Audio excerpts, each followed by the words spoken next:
My name is Eleanor Pierce, and if someone had told me the truth about my birthday before it happened, I would have laughed softly and told them they were mistaken.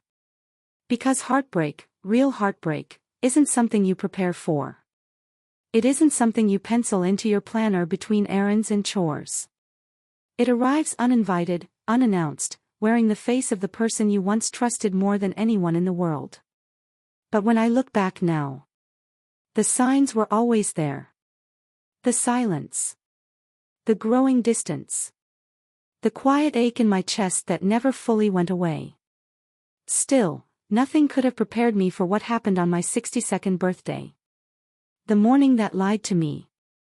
The day began beautifully, almost too beautifully, as if the world wanted to soften the blow of what was coming. Sunlight streamed gently through the curtains of my small but warm living room. The morning air smelled faintly of lavender from the pot I kept near the window. A cool breeze drifted in when I cracked open the window to let in fresh air. It was peaceful, so peaceful that I thought maybe, just maybe, this year would be different. I remember standing in the kitchen, barefoot, humming a little tune as I boiled water for tea. The kettle's soft hiss mixed with the chirping of morning birds outside. It felt like the kind of morning reserved for people who still believed life had simple joys waiting for them. I wanted to believe that too. My husband, Daniel, had already left the house early. He said he needed to run a quick errand. He kissed my cheek, a quick, distracted kiss that barely brushed my skin, and whispered, "Happy birthday, Ellie. I'll be back soon." For a moment, I believed him. We had been married 40 years. In those years, I learned to accept his distance, his absences, his strange silences, because I thought that's what marriage required: patience, compromise, understanding. And I had all three. Too much of all three, if I'm honest. But that morning, I let the sunlight fool me. I let my heart believe that maybe the warmth outside would finally touch the cold distance inside my marriage. Preparing hopefully. Without realizing it, I made a simple breakfast: toast, scrambled eggs, a bit of fruit. I wasn't really hungry, but eating on an empty birthday felt wrong. So I ate slowly, letting the silence of the house wrap around me like a familiar blanket. After breakfast, I decided to bake myself a birthday cake. Yes, I baked my own birthday cake. I always did. For years, Daniel forgot or claimed he had no time. So I learned to celebrate myself quietly. The kitchen filled with the warm scent of chocolate as the cake baked. I whipped the cream slowly, thinking of how birthdays used to feel when I was younger, when a cake meant joy, not habit. When a candle meant hope, not disappointment. While the cake cooled, I decorated it carefully with small strawberries, their sweetness reminding me of simpler times. I set the table with 2 plates, 2 cups, and a small vase of fresh flowers I picked from the backyard. I didn't expect anything grand. I wasn't asking for a surprise party or gifts or even a long heartfelt letter. All I wanted was to feel seen. The cars in the driveway.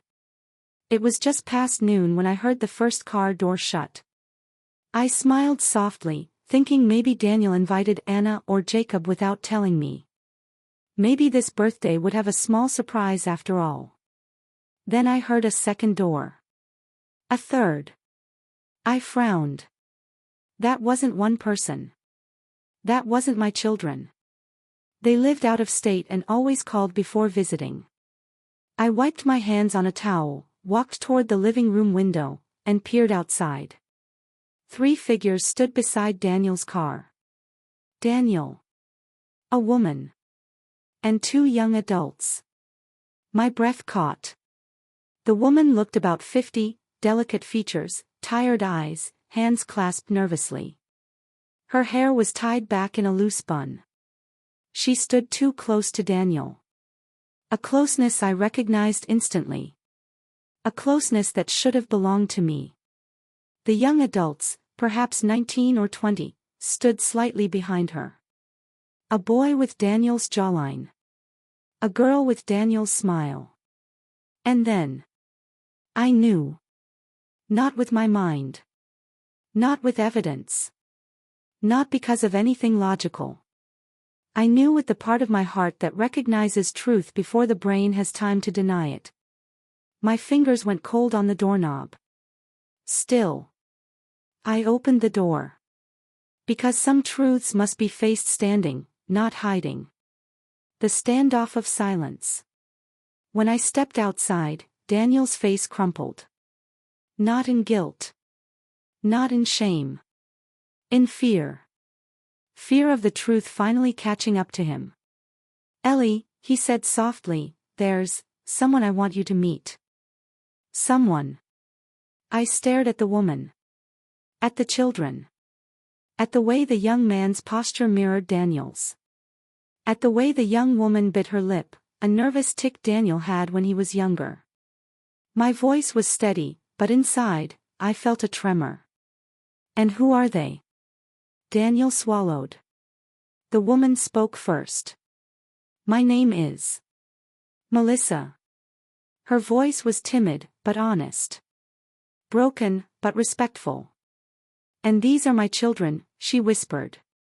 Children. The word echoed inside me like a slow-moving earthquake. Children.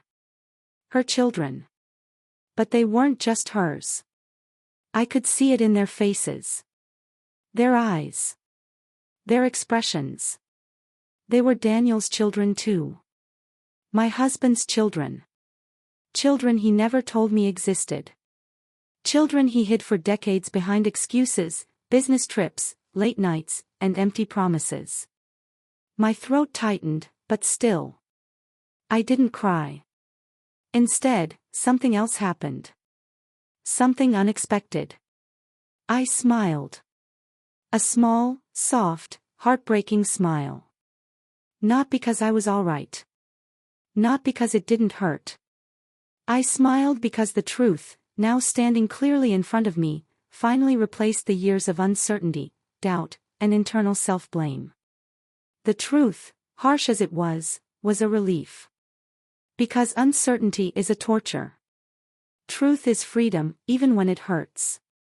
Daniel's broken words. Daniel cleared his throat. "I've known them for a long time." "How long?" I asked. His silence answered before his lips did. 30 years, he whispered. 30 years. A whole lifetime. A whole second marriage. A whole secret existence. Living parallel to mine without ever intersecting, until now. The breeze stilled, as if the air itself was holding its breath. Melissa looked down at her hands. The girl wiped a tear. The boy shifted awkwardly, shoulders tight with discomfort. But Daniel. Daniel looked like a man finally stripped of his last hiding place. I asked the question that had already answered itself in my heart. "Why today?" His voice broke. "They deserve to know who their father is. And you deserve the truth." I nodded. Slowly. Not because I agreed. But because I finally understood something important. He didn't come to be honest. He came because he couldn't hide anymore. The most unexpected response. Daniel waited for me to collapse. To scream. To throw the door shut. To storm away. But I did none of that. Instead, I took a breath. A deep, steady breath that surprised even me. And with a calm voice I didn't recognize as my own, I said, "Come inside." All four froze. Daniel opened his mouth in disbelief. "Ellie, are you sure?" "Yes," I whispered. "Come inside." The woman hesitated, then stepped forward. The children followed. Daniel walked last, as though he feared the floor beneath him might give way.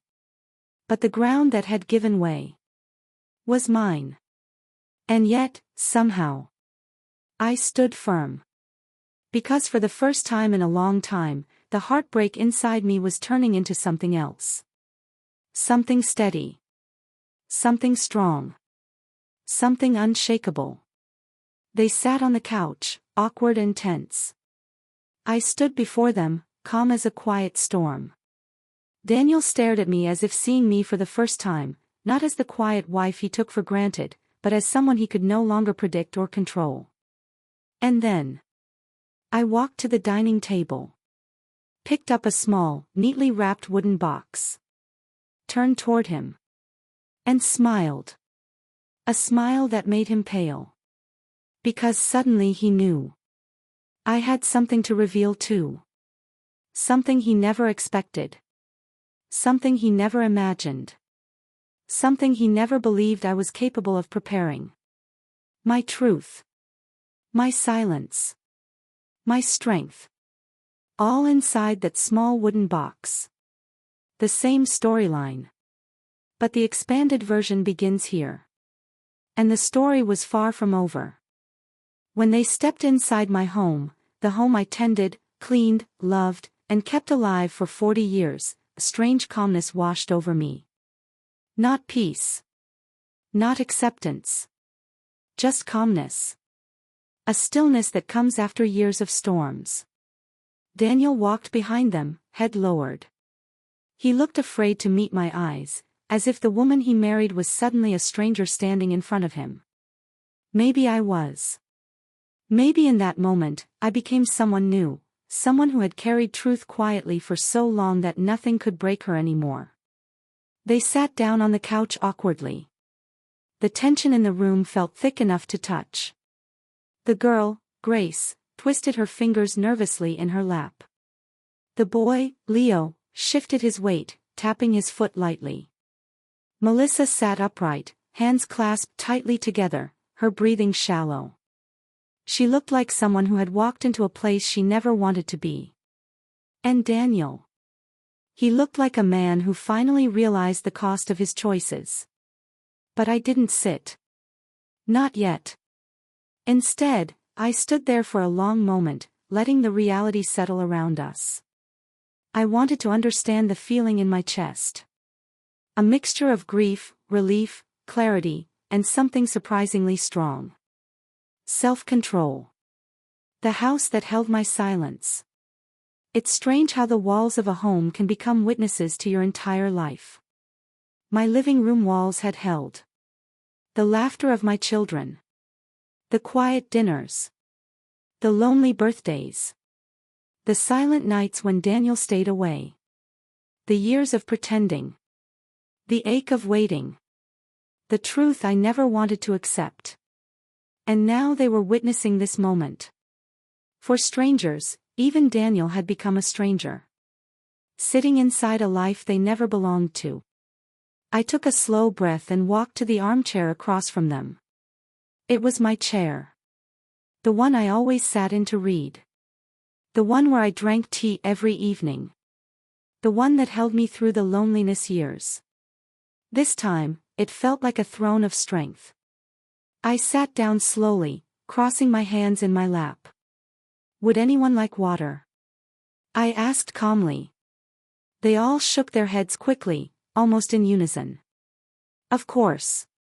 No one knew what to do. No one knew what to say. Least of all Daniel. A marriage built on quiet expectations. Daniel finally cleared his throat. Ellie. I know this is a lot. A lot. The word almost made me smile. Not because it wasn't true. But because, a lot, didn't begin to describe 30 years of secrets waiting quietly for their moment to rise. Just tell me what you came to tell me, I said softly. He nodded, staring at the floor. I owe you the truth. I tilted my head slightly. You owed me the truth 30 years ago. His shoulders tightened. Grace lowered her gaze. Leo watched me with confusion, trying to understand why I was so composed. Melissa's eyes filled with quiet guilt. And I felt something inside me shift. Not toward anger, but toward understanding. Not forgiveness.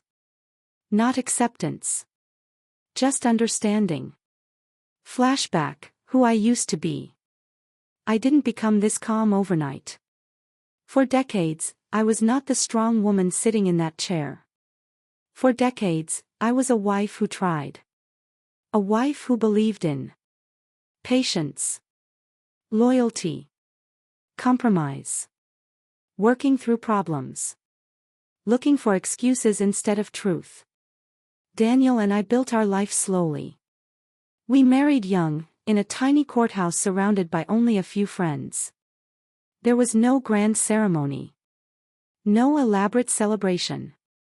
Just promises, whispered quietly, with trembling hands. We lived in a small rented house with peeling wallpaper. He worked double shifts some months. I stayed home with the children, clipping coupons, stretching meals, making everything last. I thought our simplicity was our strength. Looking back now, I realize simplicity made me easy to hide lies behind. Daniel was different then. He laughed. He asked about my day. He helped with dishes. He held me at night. But people change. Sometimes slowly. Sometimes in ways we don't see until it's too late. Our marriage became routine. Then routine became silence. And silence became distance. Distance so deep I could no longer see who he was. Or who I was becoming. The first signs, now with more clarity. Sitting across from Daniel that afternoon, watching him avoid my eyes, I remembered the first signs, the ones I ignored out of love and fear. The perfume. I smelled it for the first time 14 years ago. A sweet, floral scent I didn't recognize. Daniel brushed it off casually. A coworker hugged me, he said. But the way he said it. Too quick, too defensive. Told me there was more. Still, I forced myself to believe him. Because believing him hurt less than imagining the alternative. The strange receipts. 2 dinners at places we never visited. A hotel 3 towns away. A jewelry purchase I never received. He said they were mistakes. Clerical errors. But his eyes darted too much when he spoke. The phone calls. He stepped outside often. Whispered. Smiled softly at messages he turned face down when I walked by. He always said. Just work. The lie echoed so often it became the background noise of our marriage. The loneliness. And then, the bed grew cold. Daniel slept facing away from me. His body stiff. His warmth gone. I would lie there, staring at the ceiling, wondering. When did he stop loving me? Did he ever truly love me? Or did I simply make loving him too easy? I stayed because I wasn't ready to face the truth then. But now. The truth was sitting in my living room. In the faces of 2 young adults who shared his features. Back to the living room. Daniel finally lifted his eyes and met mine. I never meant for it to go this far, he said quietly. I said nothing. Because what do you say to a man who hid a whole family for 30 years? Grace wiped a tear from her cheek. Melissa looked like a woman carrying years of guilt in her bones. Leo looked angry, but not at me. At the situation. Then Daniel continued. I never wanted to hurt you, Ellie. I swear. I leaned back slightly, breathing slow and even. You hurt me long before today, Daniel. He flinched. Only then did they all realize something important. My calmness wasn't forgiveness. It was exhaustion. Quiet exhaustion from a lifetime of loving someone who never fully chose me. Daniel tries to explain, the slow, painful version. He ran a hand through his graying hair. It started as a mistake, he whispered. Years ago. A mistake. Such a small word. Used to excuse so much. I thought it would end. But then, they became a part of my life. He looked at the children. And I couldn't walk away. I nodded slowly. Not because I agreed, but because I had expected exactly this. Daniel continued painfully. I kept telling myself I would tell you, but every year it became harder. Every year you lied, I corrected gently. He swallowed. Yes. Yes, he repeated more softly. Every year I lied. Silence followed, long, heavy, almost suffocating. Melissa finally spoke, her voice trembling. I never wanted to destroy your life, Eleanor. When Daniel and I met, I didn't know he was married. I didn't know about you. Not at first. Her honesty didn't hurt me. It relieved me. Because I always feared the other woman had intentionally tried to replace me. But hearing her say she didn't know, softened the sharp edge inside me. When I found out, she continued, I tried to end it. But he kept coming back. Daniel's face tightened. He didn't deny it. Of course he didn't. He couldn't. How I listened without breaking. The old me would have cried. The old me would have clutched her chest. Begged for answers. Begged for explanations. Begged to be chosen. But not this version of me. This version of me had already cried quietly for years. Already begged silently for love. Already lost herself trying to hold on to a man who was never fully mine. So I listened. Without letting the pain crush me. Pain is familiar. But dignity. That I had to learn. A small moment of strangeness. Grace finally spoke. I know this is all terrible, but I need to say something. Everyone looked at her. She took a shaky breath. Thank you, for not yelling at us. Her voice cracked. You didn't even know us. You had every right to throw us out. But you didn't. The sincerity in her voice startled me. You're not to blame, I said softly. You didn't choose this. You didn't create this. Her lower lip trembled. Leo added quietly. We always wondered why Dad was different with us. Why he kept us secret sometimes. It never felt right. I nodded gently. I'm sorry you lived with that confusion. You didn't deserve that either. And that was the truth. These children weren't villains. They were victims of Daniel's choices just like I was. My pain did not erase theirs. Their innocence did not erase mine. In that moment, I saw them clearly. Not as replacements. Not as threats. But as human beings born into a situation full of scars. I felt no anger toward them. Only toward the man who created this tangled web. The real reason they came today. Daniel finally spoke again, his voice breaking. They deserve to know their father. And I can't keep living two lives. I nodded. That's true. He blinked. You agree? Yes, I said simply. You can't live two lives. I leaned forward slightly. But that also means you can't stay in mine. His breath caught.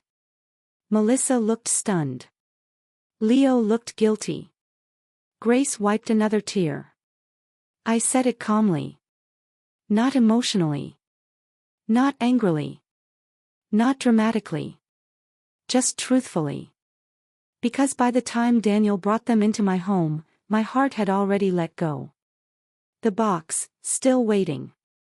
While they all sat there, struggling with their guilt, confusion, and fear. I glanced at the wooden box on the dining table. It sat there quietly. Wrapped in a pale ribbon. It wasn't just a gift. It was the truth I had prepared carefully over years. The truth that would shift the power from him. Back to me. But I didn't hand him the box yet. Not until I had said everything I needed to say. Not until I had heard everything I didn't want to hear. Not until I was strong enough inside to open the next chapter. A chapter without him. Because the box was not revenge. It was closure. And closure must come slowly. Like healing. The moment I stood up. After nearly an hour of painful conversation, the room fell into silence. Daniel wiped his eyes. Melissa looked emotionally drained. The children looked torn. And I felt calm. Completely, quietly calm. I stood. Not angrily. Not dramatically. Just stood. The shift of my movement made everyone stiffen. Because they knew. The moment had come. The moment I would reveal the truth of my own. The moment I would pick up the wooden box. And change the direction of our story forever. And with that. When I stood from my chair, something in the room shifted, a soft, invisible shift, like the air itself understood that we were moving from revelation into something far more painful and intimate. It wasn't anger that lifted me to my feet. It wasn't even heartbreak, that had lived inside me for years, quietly shaping my nights and emptying my mornings. It was clarity. A clarity I had earned slowly, painfully, one lonely year at a time. As I walked toward the dining table where the wooden box rested, I felt the eyes of everyone in the room follow me, Daniel's, wide with fear. Melissa's, soft with guilt. Leo's, uncertain. Grace's, almost trembling. But before I touched the box, before I revealed anything, something inside me whispered. Tell your truth. Tell it all, slowly, honestly, gently. For the first time in your life, tell your story without shrinking. So I turned back toward them, sat down again, folded my hands in my lap, and began speaking. Not to explain myself. Not to justify my strength. But because they needed to hear how we got here. And because I needed to hear myself say it, aloud, without shaking. The years that preceded that day. You should know something, I said quietly. I didn't become calm overnight. Daniel's eyes softened, confused. I continued. There was a time when this, all of this, would have destroyed me. Years ago, if you had shown up with your secret family, I would have collapsed. Grace's breath caught. Melissa whispered, Eleanor. I raised a hand slightly, not to silence, but to reassure. It's all right. I want to explain. And so I did. Slowly. Truthfully. Painfully. When love began turning into loneliness. Marriage doesn't break suddenly. It doesn't explode like a glass dropped from a counter. It cracks silently, tiny fractures, spreading slowly, nearly invisible until the whole thing shatters with one small touch. Those cracks began about 10 or 11 years into our marriage. It was nothing dramatic at first. Just subtle things. 1. The quiet distraction. Daniel began coming home distant. He used to greet me with a warm kiss and a soft, "Hey, Ellie." But then it changed. His hellos grew shorter. His shoulders always tense. His eyes somewhere else, not cruel or cold, just absent. I asked him if something was wrong. He always said the same thing. I'm tired. And I believed him, because I wanted to. 2. The missed moments. He missed one of Anna's school plays. Then another. Then a recital. Then Jacob's photography show. Each absence was wrapped in an excuse. Work. Traffic. Emergencies. Meetings. And every excuse sounded practiced. Not rehearsed, but familiar, like something he'd grown comfortable saying. 3. The bed growing colder. There's a heartbreak that comes not from fighting, but from indifference. From the slow retreat of closeness. From the way someone who once held you at night rolls further and further toward the edge of the bed. I noticed his back turned to me every night. I noticed how he stopped reaching for my hand.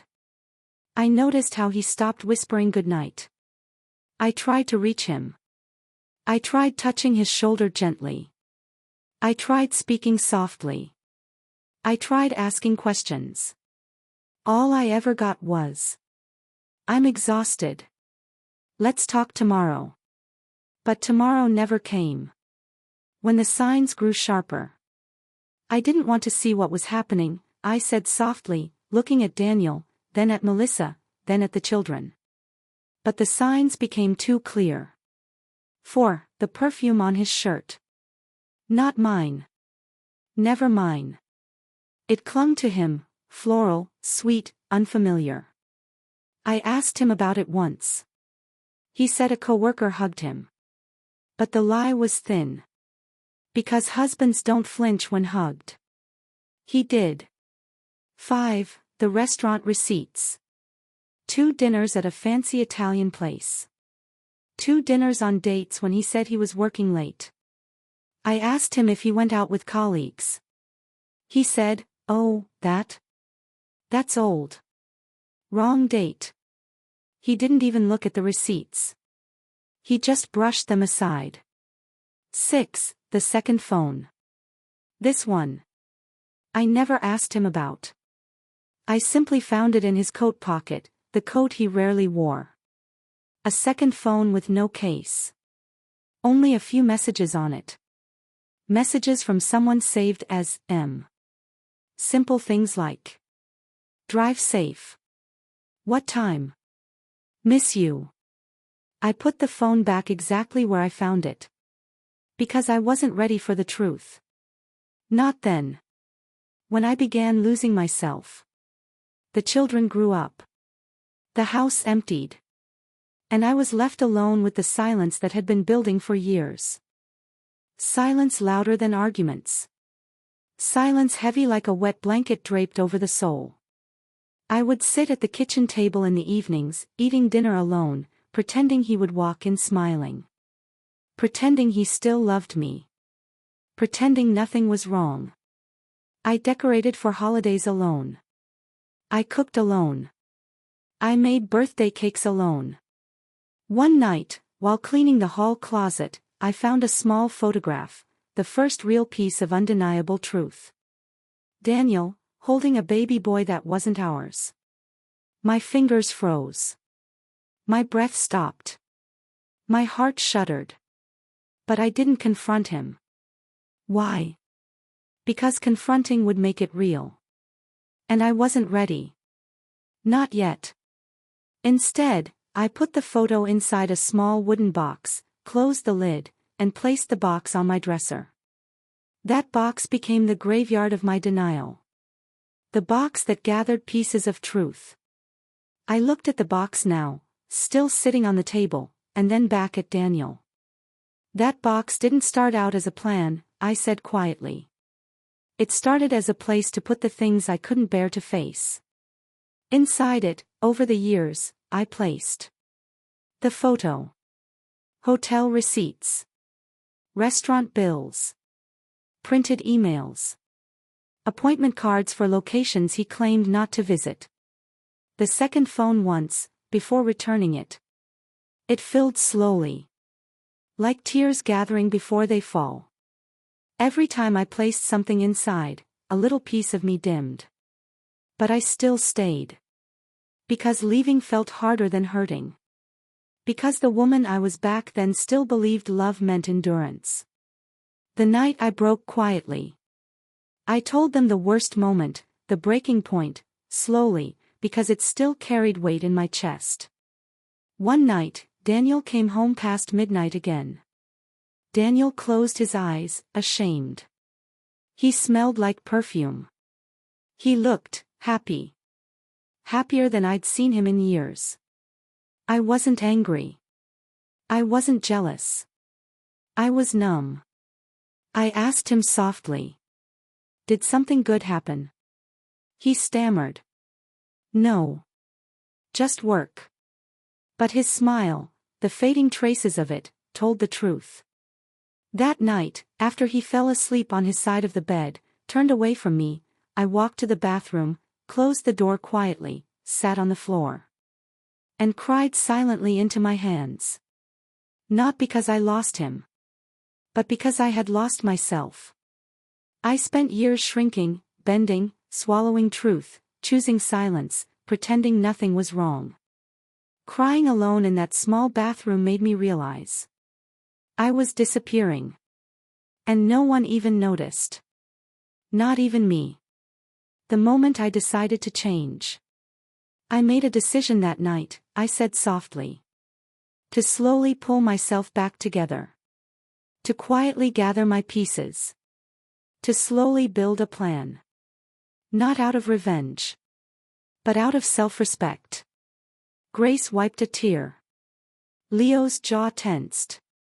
Melissa looked down, trembling. Daniel looked broken, but not broken enough to change the past.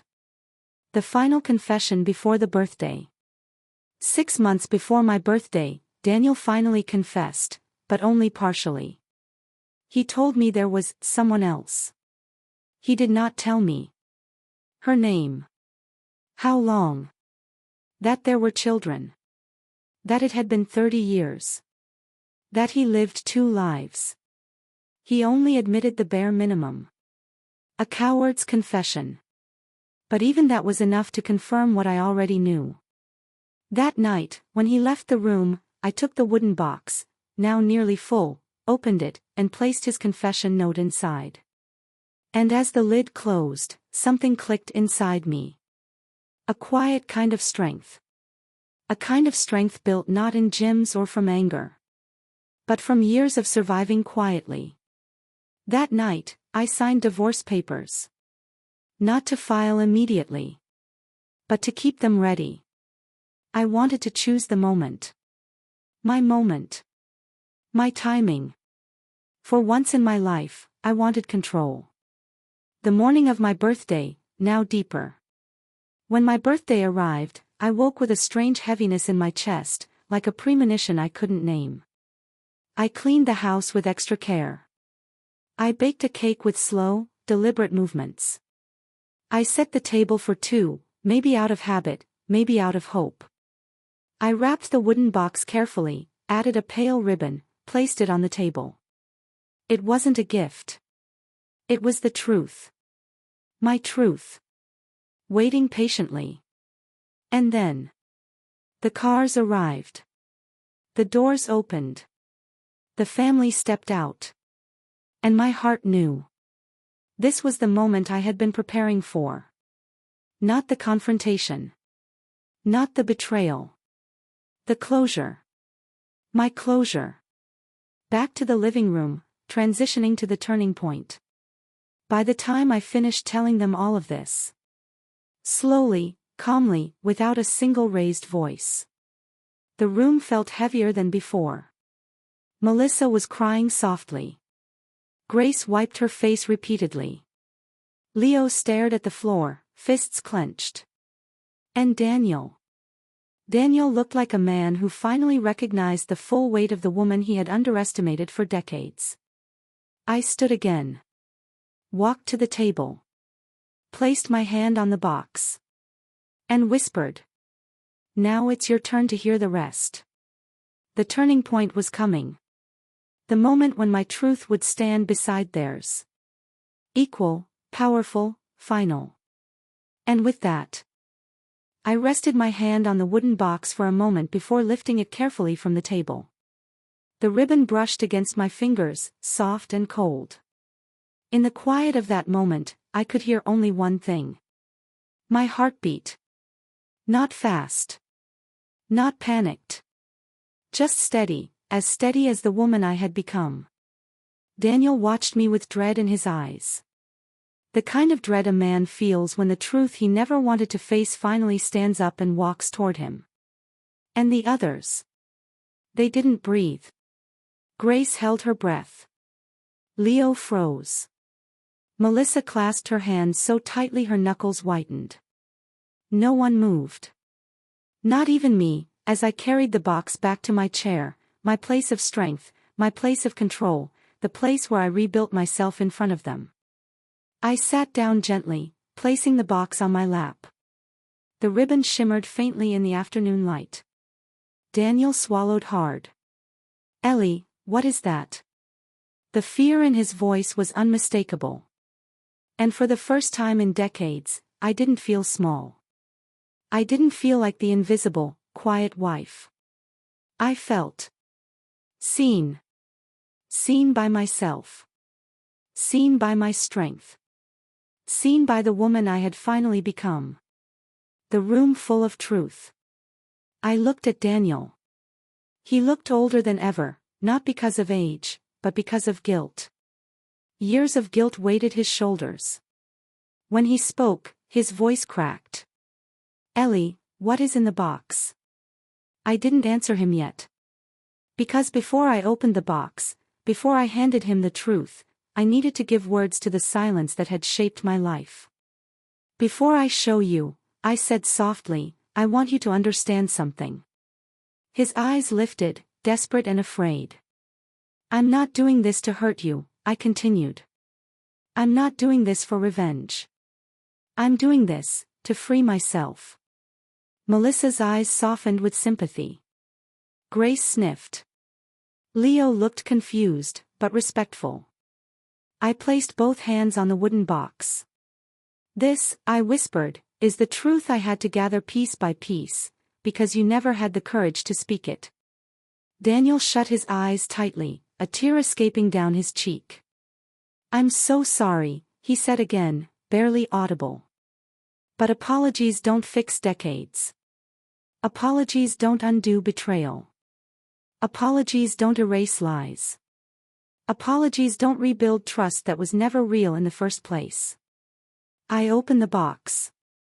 With slow, steady fingers, I untied the ribbon. It slid off easily, too easily, almost symbolic of how years of secrets unravel in seconds once the truth is confronted. I lifted the lid. Inside, everything lay carefully arranged. Daniel leaned forward, breath unsteady. He knew, before even seeing the items, that whatever was inside would break the illusion he had lived in for decades. And I wanted him to see it. Every piece. Every truth. Every moment I discovered he was no longer mine. The first item, the photograph. I reached inside and lifted the first item, the photograph of him holding the baby boy. The one I had found in the hall closet so many years ago. I held it out to him. Daniel's hands trembled as he took it. Grace leaned closer to look. Leo did too. The room fell into an almost sacred kind of silence. "I found this 15 years ago," I said quietly. Daniel's breath caught. "I didn't confront you, because I wasn't ready. Not to lose you. Not to hear the truth. Not to break." He stared at the photo like it was burning his fingers. The baby in the picture, Leo, had his eyes. His smile. His entire face. Leo swallowed, eyes glistening. "You knew about us," he whispered. "I suspected," I said gently. "And this confirmed it." Tears filled the young man's eyes, not from shame, but from the heavy, confused ache of being hidden. Melissa covered her mouth, shoulders trembling. Daniel bowed his head, holding the photo like a confession he never gave. The second item, the receipt. I reached inside again and pulled out the first restaurant receipt. A fancy Italian restaurant we had never visited together. I placed it gently on the table. Daniel flinched. "This," I said softly, "was from a night you told me you were working late." He pressed his fingers against his forehead. "I remember," he whispered. "I remember that night." "I do too," I said. "Because that night, I waited for you with dinner ready. I remember the food going cold. I remember sitting at the table alone. I remember wondering why my husband no longer wanted to come home." He started crying quietly. Not loud, not dramatic. Just tears sliding down a face filled with guilt. Grace looked at her father, truly looked at him, maybe for the first time, seeing not just a dad, but a man with flaws. Deep ones. The third item, the hotel key card. I lifted the small hotel key card, old, worn at the edges. Daniel stared at it like it was a knife. I found this in your jacket pocket, I said. The one hanging in the basement. He closed his eyes again.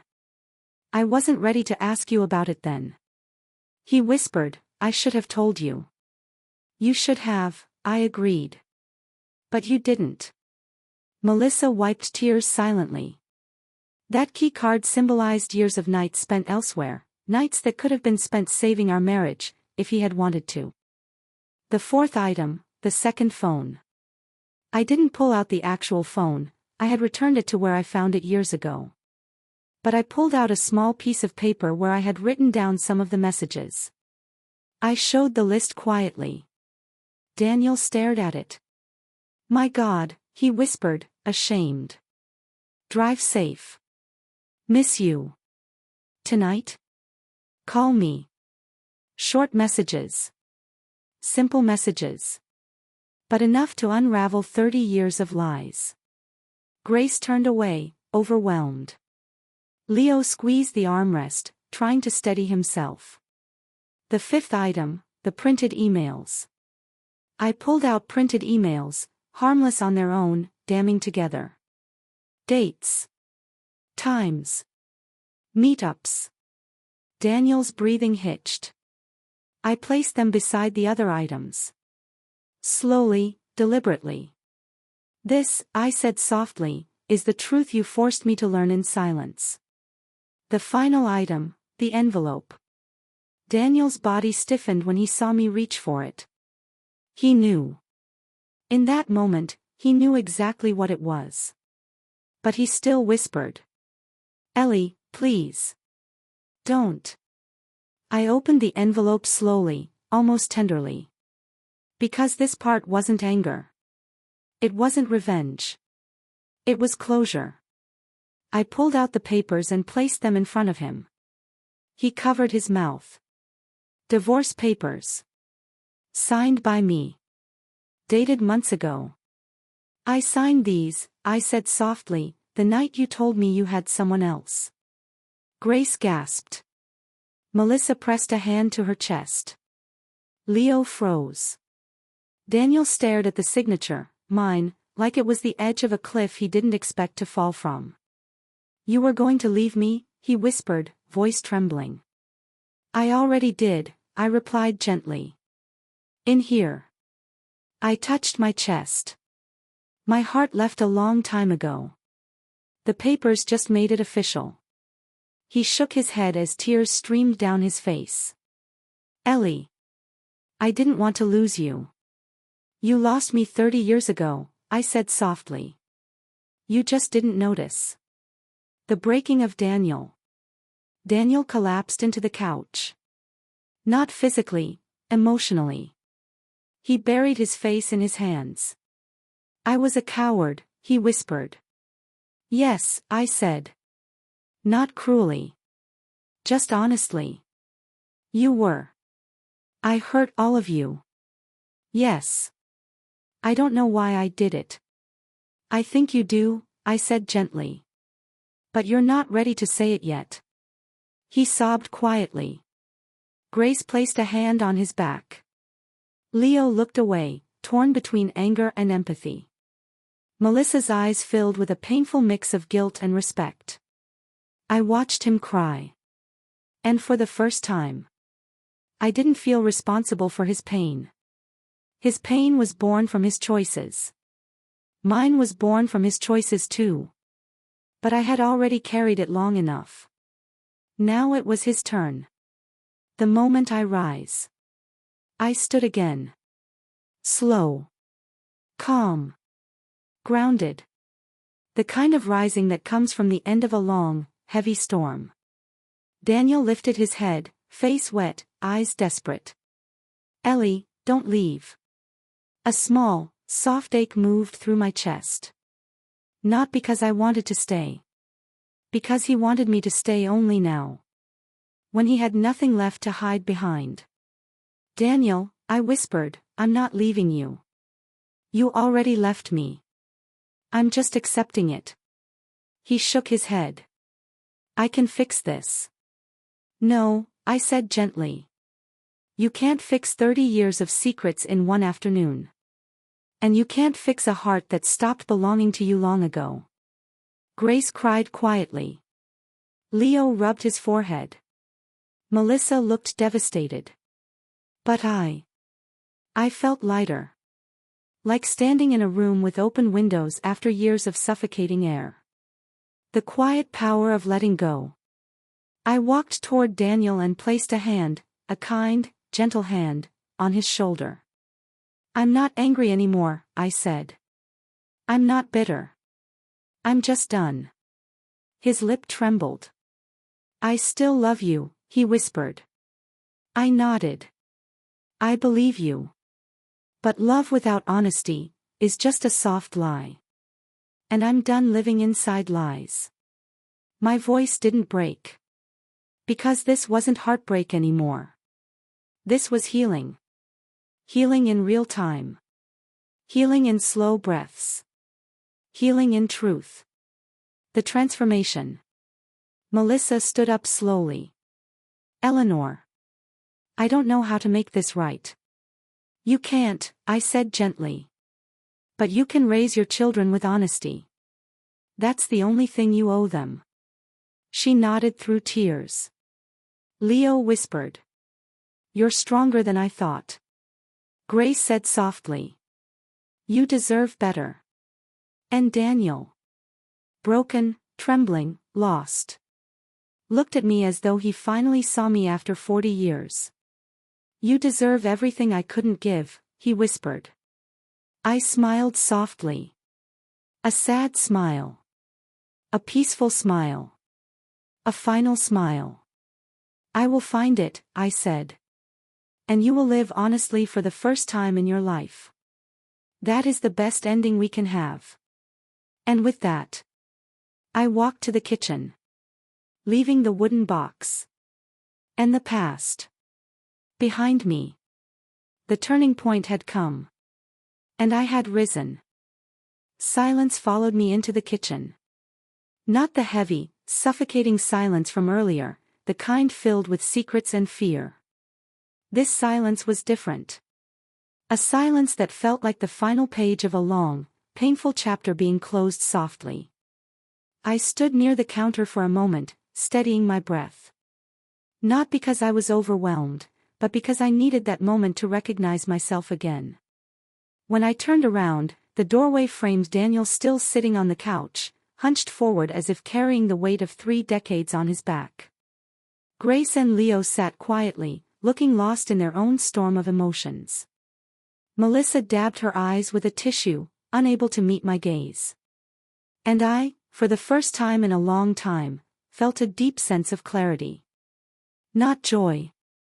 Not triumph. Not relief. Clarity. The kind that wraps around you like warm light. The kind that says, "You survived. You stood tall. Now it's time to walk forward." The aftermath begins. I leaned against the kitchen counter, letting the cool marble ground me. A soft breeze blew through the open window, carrying the faint scent of spring rain. The trees swayed gently outside, their shadows brushing across the tiles like tender strokes. Nature didn't pause for heartbreak. And maybe, that was comforting. After a few minutes, I heard footsteps approaching. Soft ones. I turned. It was Grace. She stood hesitantly at the edge of the kitchen doorway, wiping away tears with the back of her hand. Her eyes, large, warm, and painfully honest, met mine.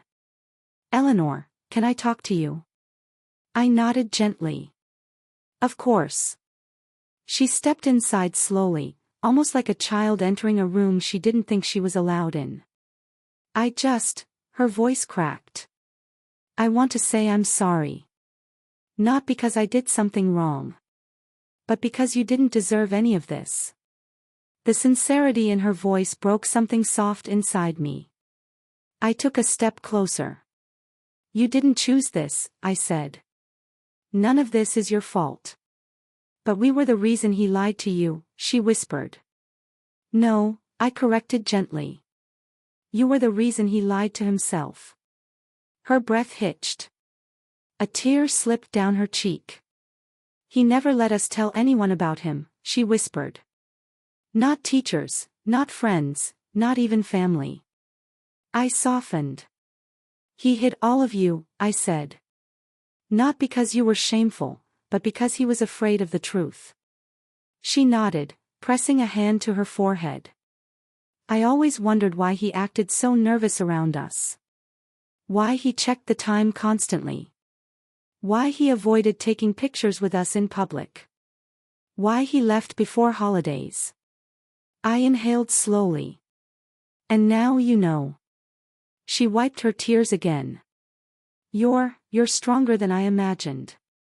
I smiled, a small, tired smile. Strength isn't loud, I said. Sometimes it's just surviving quietly until you can stand up again. Grace nodded, and for a moment, we both stood in silence, two women wounded by the same man, in different ways, finally seeing each other clearly. Before she left the kitchen, she whispered. He lost someone amazing. I touched her hand gently. So did you. A soft connection formed between us, not built out of pain, but out of understanding. Leo enters, a different kind of pain. A few moments after Grace returned to the living room, Leo appeared at the doorway. He hovered for a moment, unsure if he should step closer. When he finally did, he cleared his throat, trying to mask the tremble in his voice. Mrs. Pierce, can I ask you something? Yes. He swallowed hard. Did you hate us? When you found out? The question hit me in a tender place, not because of the answer, but because a child felt the need to ask it. I shook my head gently. No, Leo. I never hated you. Not even for a moment. He let out a shaky breath. Because I used to resent you. I blinked slowly. For what? For having him, he said softly. For being the family he was allowed to love openly. For being the house he didn't hide. For getting the father we wanted. Pain flickered inside me, not for myself, but for him. You didn't get the father you deserved, I said gently. His shoulders shook. No. We got a man who lived two lives and never seemed whole in either. I nodded. I know what that's like. He looked down. We always knew something was wrong. But we didn't know what. Children always feel the truth, I whispered. Even when adults hide it. His eyes met mine. You're a good woman, he said. Better than anyone deserved. I reached out and touched his arm gently. You'll grow up differently, I said. You can make your life honest. He nodded slowly. I want to. And before he left, he whispered. I'm sorry for everything. My heart ached, not from betrayal, but from empathy. He wasn't the cause. Just a consequence. And consequences deserve gentleness too. Melissa, the quieter wound. When Melissa finally approached me, her steps were hesitant, almost fearful. She stood at the threshold of the kitchen like someone waiting for a verdict. Eleanor, she whispered. I nodded once, inviting her in. She stepped closer, hands trembling slightly. I didn't know how to come here, she said. But I knew I had to. Today. Or I'd regret it forever. I didn't respond. I waited. When I met Daniel, she began, I truly didn't know he was married. He wore no ring most days. He said he lived alone. She stopped to steady her voice, he never mentioned you. Or your children. My throat tightened, not from jealousy, but from the painful realization that Daniel had erased me so easily in another life. When I found out, she continued softly, I tried to end it. But he kept coming back. I know, I whispered. I thought you were angry at me. No, I replied calmly. I never blamed you. He was the one who made vows to me, not you. She exhaled shakily. I didn't want my children to grow up in lies, she said. But Daniel, he controlled the timing of everything. He kept saying, soon, soon, soon. I know what that word feels like, I said quietly. I lived inside it for years. Melissa's face crumpled. I'm sorry, she whispered. For hurting you. For being a part of your pain. Even if unintentionally. I touched her hand softly. You didn't choose my suffering, I said gently. You lived in it too. Her tears fell freely. Sometimes the other woman is a villain. Sometimes she is a victim too. Melissa was the latter. Daniel hurt both of us in different ways. And we, two women on opposite ends of his web of secrets, found understanding in each other. Daniel, the final piece. When Melissa returned to the couch, Daniel slowly walked into the kitchen. His legs seemed unsure. His eyes swollen. His breathing uneven. He stopped a few feet from me. Ellie, he whispered. My name hung in the air like a fragile memory. I didn't move. He swallowed. I ruined everything. I corrected him softly. You didn't ruin everything. You just ruined us. His tears fell again. I thought I was strong enough to fix this. You were never strong enough to tell the truth, I said. And that's all I ever needed. He covered his mouth, breaking down again. I don't want to lose you, he whispered. You're the only person who ever loved me without conditions. I nodded. True. But unconditional love is only beautiful when it's reciprocated. He blinked at me, pain carved into every line of his face. You left me long before today, I said softly. Your body was here.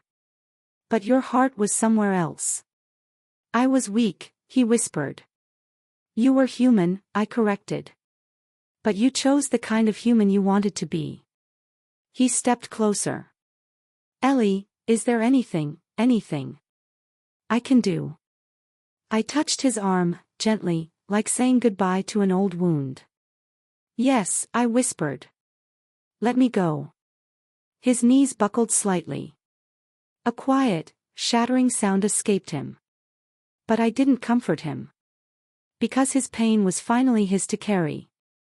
Not mine. The first night of change. After they left, slowly, quietly, like people leaving a funeral. The house fell into a silence so deep it felt like dawn in a cathedral. I walked through each room, touching the walls, the furniture, the memories. Not saying goodbye. Just acknowledging them. I washed the dishes from the untouched birthday cake.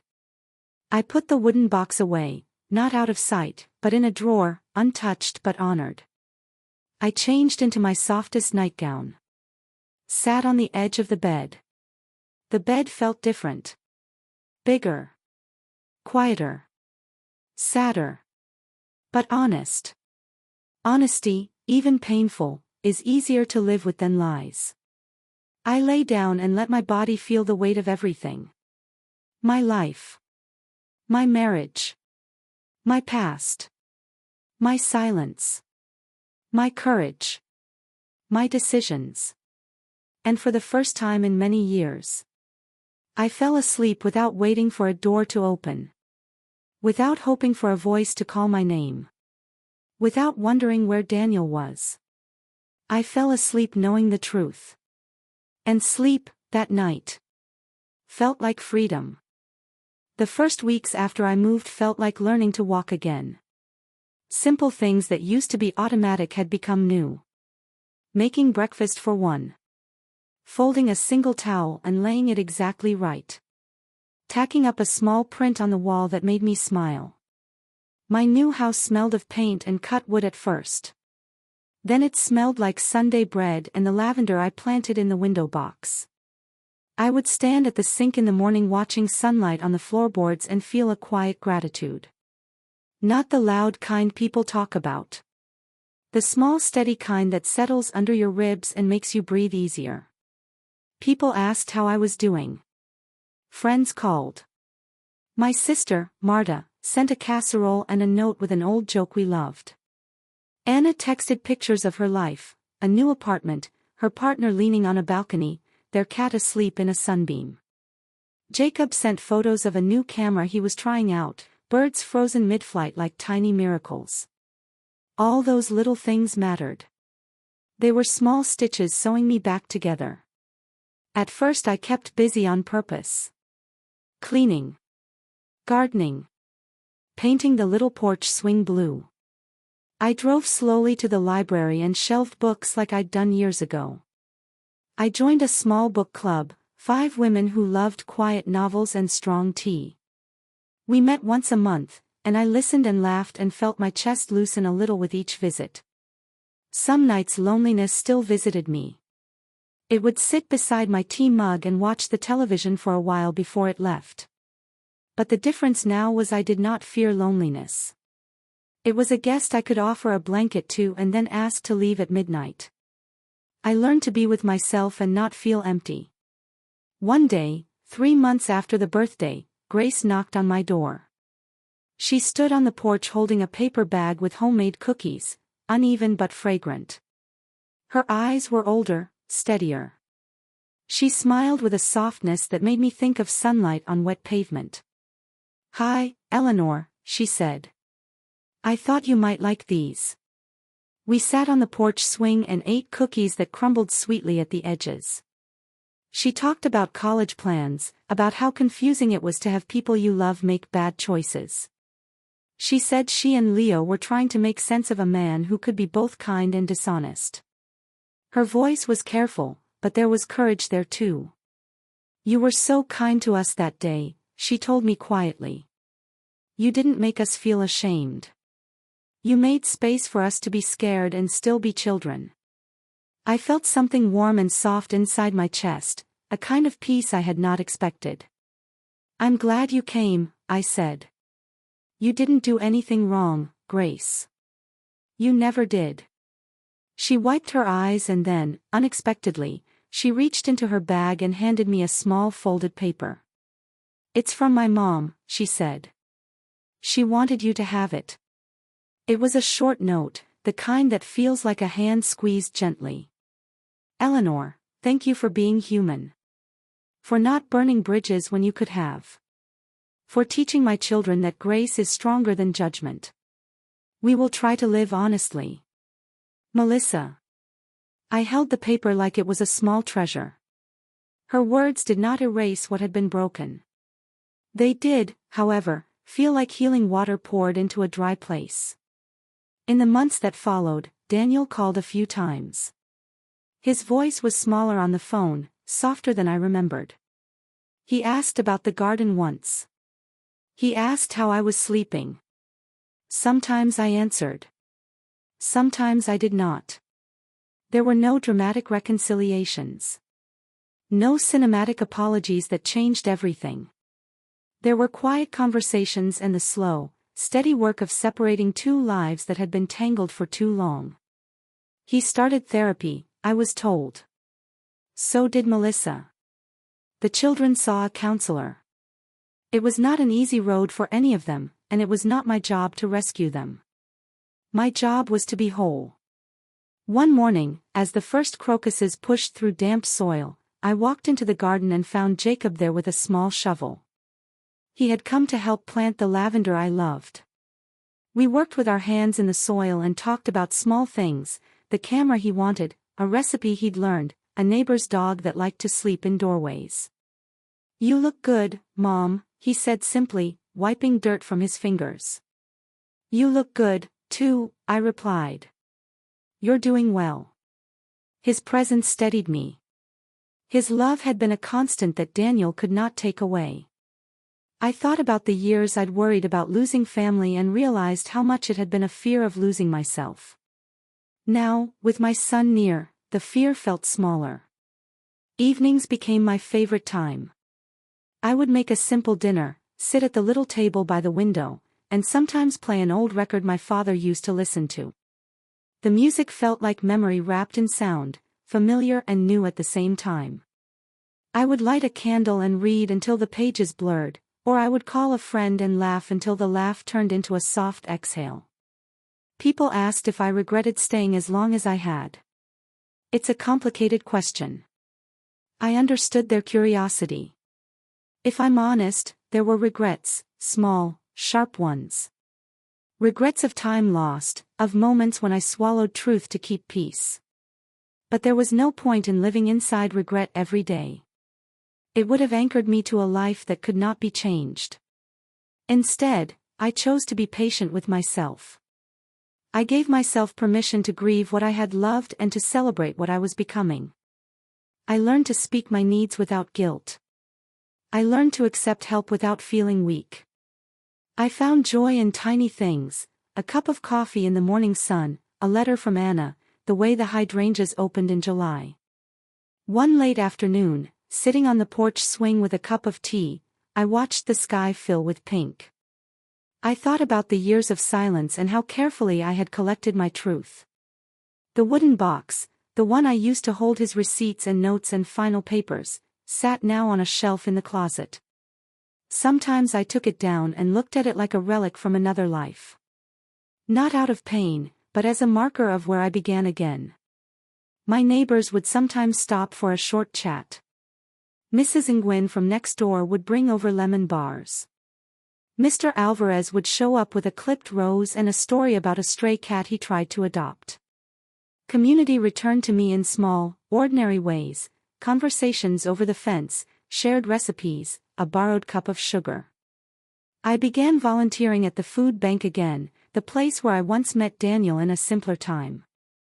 There, among crates of potatoes and smiling volunteers, I found purpose and the quiet company of people who were gentle and kind. Helping others filled me with a steady warmth that no secret could dim. When the first snows arrived that winter, I took a long walk down the lane with a scarf wrapped around my neck.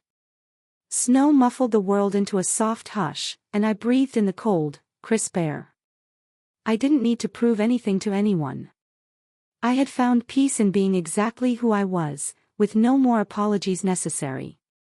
Later that year, on a mild evening under a sky full of stars, I wrote in my journal. I survived. I am learning to love myself. I am choosing truth. I am free to become small and kind in a world that once seemed intent on taking me apart. I closed the journal and walked to the window. A plane moved quietly across the sky, leaving a pale trail behind it. I whispered a small thank you to myself, for the courage to gather the pieces, for the stubbornness to keep going, for the grace to find gentleness instead of rage. If you asked me for advice now, I'd say something simple. Do not stay because it is familiar. Do not shrink to make someone else comfortable. Keep a small place in your heart for yourself. Collect the quiet evidence of your life. Be ready to choose your dignity when the moment comes. Because sometimes the bravest thing is not making a scene. It is sitting with what is true, packing your small boxes, and walking toward the light one steady step at a time. And in the end, when the storms pass and the house is quiet and the lavender opens in the morning sun, you will find, as I did, that the life that waits after loss can be soft, honest, and beautiful. I am Eleanor Pierce. I told my truth. I found my peace. I chose me. And that, more than anything else, was the beginning of everything.